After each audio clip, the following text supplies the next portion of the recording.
गइलो ए बलम तू कमाए लुधियाना, रंगला बिना रोवता हमरो खजाना। ए राजा सुनो, गइलो ए बलम तू कमाए लुधियाना, रंगला बिना रोवता हमरो खजाना।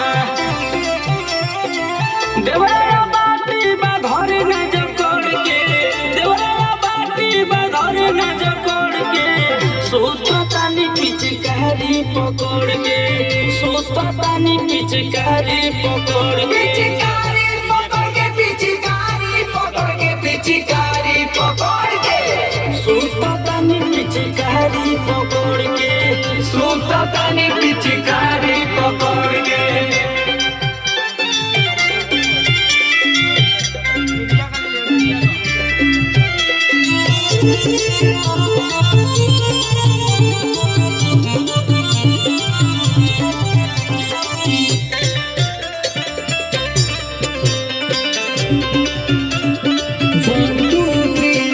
बहे फगुनो हमार मन लसियाता, होलिया में सैया तू तो बाड़ा न पाता। अरे कब अइबा हो ए राजा, बहुते मन करे खेलती तोहरा साथे होलिया हो। मारे सीना में बाल कोई लड़के बोलिया हो।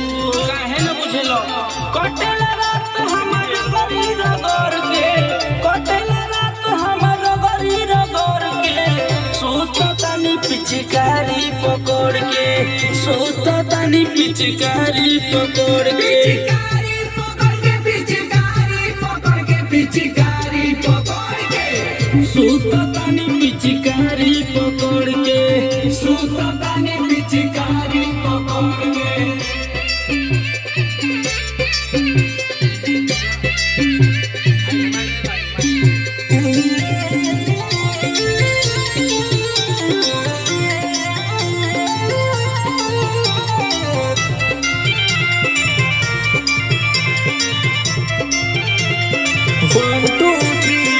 सबके मरद आई गोइल बड़े घरवा, राजा राम बाबू काथी करे लो बहरवा।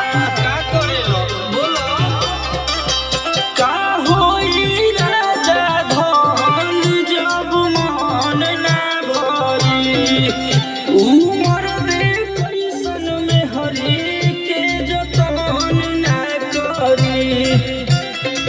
रहनी फूल हम काट भइनी झर के, रहनी फूल हम काट भइनी झर के, सोचतानी पिचकारी पकड़ के, सोचतानी पिचकारी पकड़ के, पिचकारी पकड़ के, पिचकारी पकड़ के, पिचकारी पकड़ के, सोचतानी पिचकारी पकड़ के, सोचतानी पिचकारी पकड़ के।